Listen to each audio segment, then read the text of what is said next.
Alors aujourd'hui je vous retrouve pour une deuxième idée de jeu pour apprendre une langue étrangère en vous amusant de manière positive et ludique.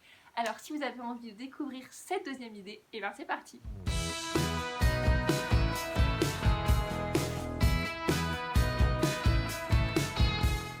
Hello hello, je suis Anne-Lise du blog Grandir en langue. Bienvenue dans cette 14e vidéo de ce format Un jour une astuce. Aujourd'hui je vous retrouve pour vous donner une deuxième idée de jeu à pratiquer avec vos enfants, avec aussi si vous êtes entre adultes avec vos élèves, pour apprendre, pour réviser, pour travailler, pour initier tout cela dans une langue étrangère ou même dans votre langue maternelle.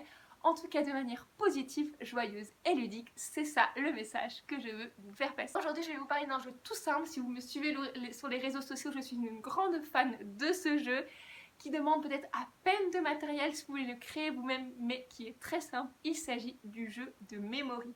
Je suis une très grande fan de jeux de Memory parce que c'est un jeu d'observation, un jeu d'association, un jeu qu'on peut personnaliser à l'infini pour travailler du vocabulaire, que ce soit le vocabulaire le plus simple, basique, au vocabulaire le plus compliqué, et c'est très efficace avec des apprenants dès le plus jeune âge, mais vraiment mais dès 2 ans, je vous assure, dès jusqu'à 99 ans, que ce soit dans notre langue maternelle ou dans une langue étrangère. Alors vous allez me dire, ok, c'est cool, mais comment on fait un memory dans une langue étrangère? Alors tout simplement, vous pouvez en trouver tout simplement déjà qui sont créés dans une langue étrangère ou dans votre langue maternelle. Déjà ça c'est à retenir, et vous pouvez très facilement en créer vous-même, que ce soit à la main sur un ordinateur. Vous n'avez pas besoin de faire beaucoup de cartes. L'important c'est toujours de savoir que tout fonctionne par paire.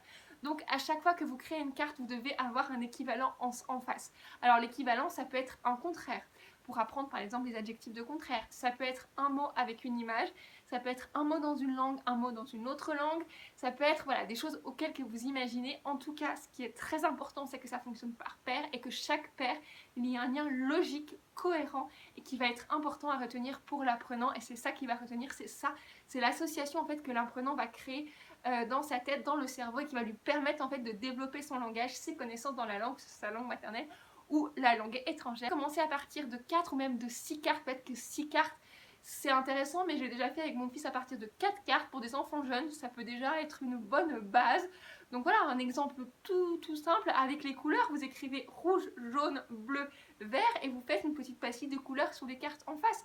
Pour la météo, le soleil, la pluie, l'orage, les nuages, et un petit dessin en face. Vous n'avez pas besoin d'avoir des super talents en dessin, pas besoin vous-même d'avoir forcément un très bon niveau dans la langue. Le but, c'est d'avoir envie de transmettre, d'avoir envie de passer un bon moment avec les langues, de discuter dans la langue. Voilà, c'est vraiment un super moyen. Et puis le fait de créer ce jeu, alors parfois on n'a pas envie, parfois voilà, on aimerait bien avoir un truc tout fait, c'est tout à fait compréhensible. Mais le fait de le créer vous-même, vous verrez que ça donnera une dimension différente à cette langue, à ce jeu, au lien que vous allez créer, que ce soit avec vos enfants ou avec vos apprenants. Et voilà, ça peut être aussi très intéressant. J'espère que cette idée de jeu va vous plaire. Dites-moi dans les commentaires ce que vous en pensez. Vous avez déjà des jeux de Memory, si vous êtes fan ou pas. Peut-être que vous n'aimez pas ce jeu, c'est tout à fait compréhensible.